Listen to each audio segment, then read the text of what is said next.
Assalamualaikum warahmatullahi wabarakatuh. Nama saya Aulia Salsabila dari kelas 11 IPA 2 absen 8. Di sini saya akan menjelaskan tentang materi-materi yang akan saya tampilkan nanti. Tugas praktek biologi. Nama Aulia Salsabila, kelas 11 MIPA 2 absen 8. Di sini saya akan menjelaskan pertanyaan-pertanyaan yang sudah terpapar di PPT. Langsung kita bahas saja. Yang pertama, apa yang menyebabkan kita bersin? Jelaskan.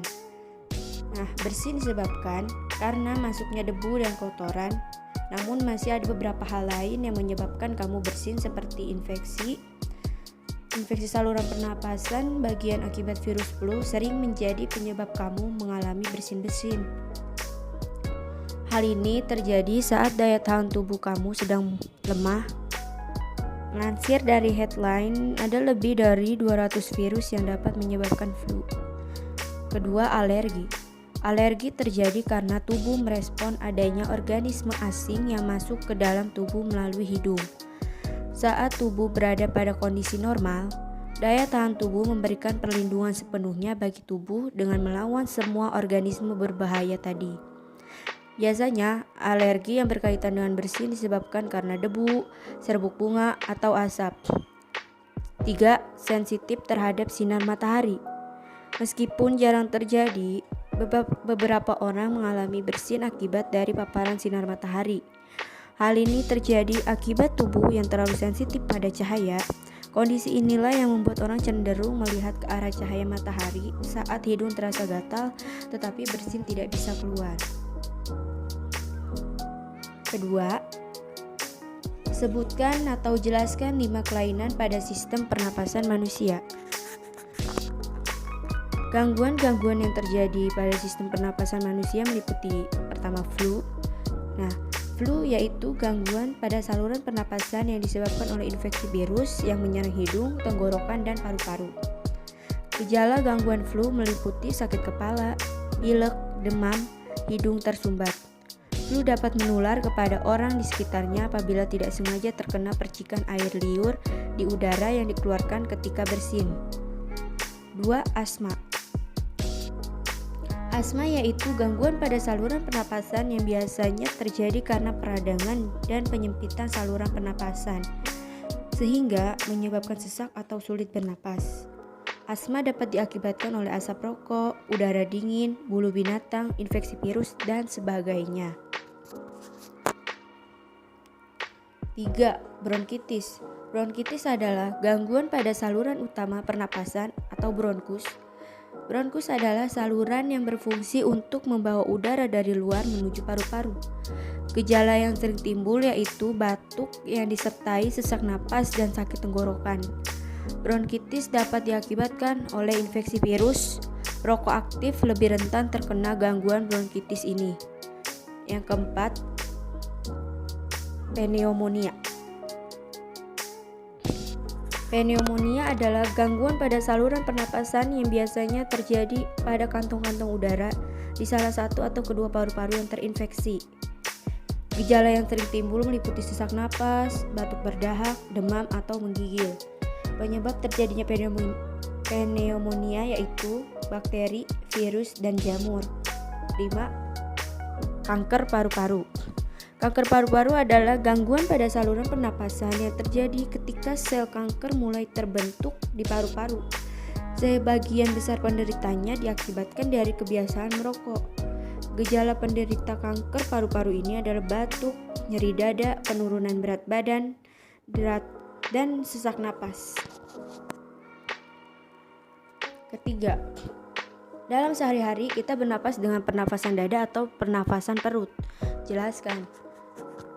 Pernapasan dada merupakan pernapasan yang dibantu oleh otot dada antar tulang rusuk. Ini adalah jenis pernapasan yang biasa kita lakukan, yang kalau kita sebagai manusia itu sedang rileks, badan kita itu auto melakukan pernapasan dada. Nah, proses dari pernapasan dada seperti ini saat inspirasi otot antar tulang rusuk berkontraksi.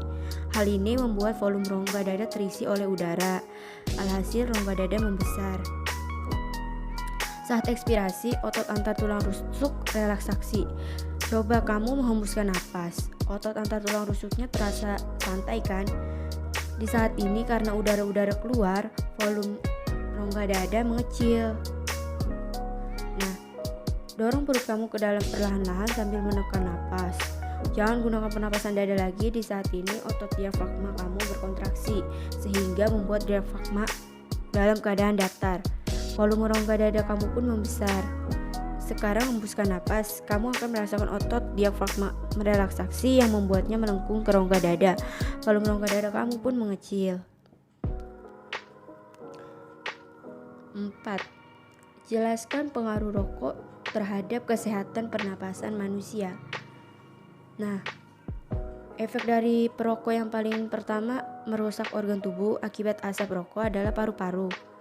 Asap rokok tersebut terhirup dan masuk ke dalam paru-paru sehingga menyebabkan paru-paru mengalami radang, bronkitis, pneumonia.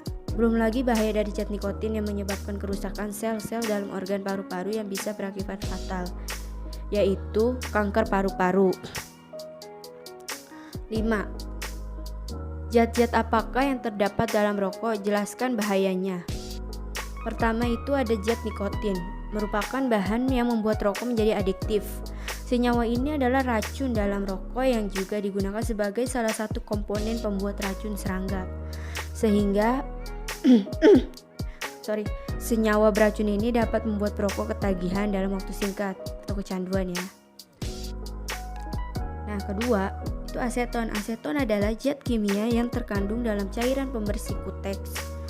Bahan yang mudah terbakar ini juga digunakan sebagai komponen lem super.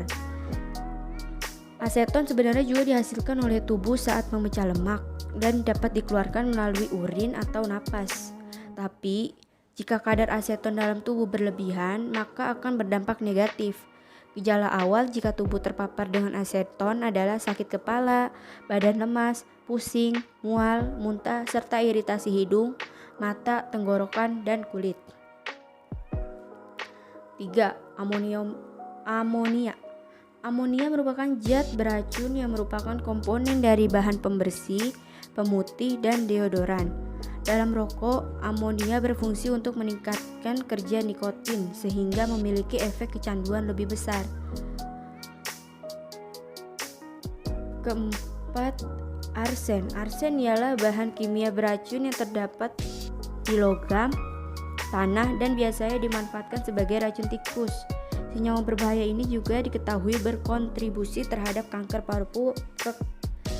paru-paru, kulit, kandung kemih, hati, dan ginjal. Selanjutnya itu kadmium.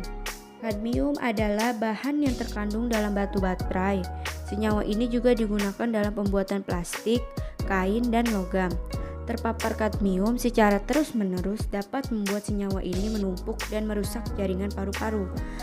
Seiring waktu, kadmium juga bisa merusak ginjal, hati, tulang, dan darah. Terus ada formaldehida. Formaldehida adalah zat yang umumnya digunakan untuk mencegah pembusukan pada jenazah. Senyawa ini juga digunakan dalam produksi lem dan bahan disinfektan.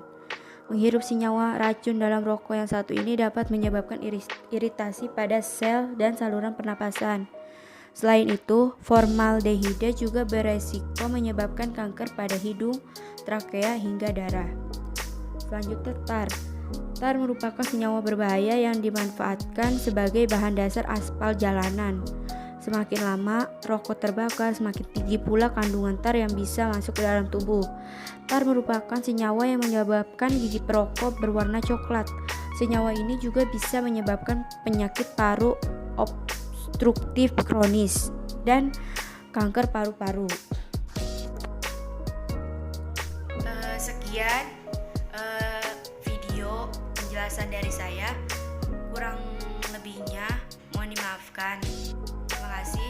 Wassalamualaikum warahmatullahi wabarakatuh.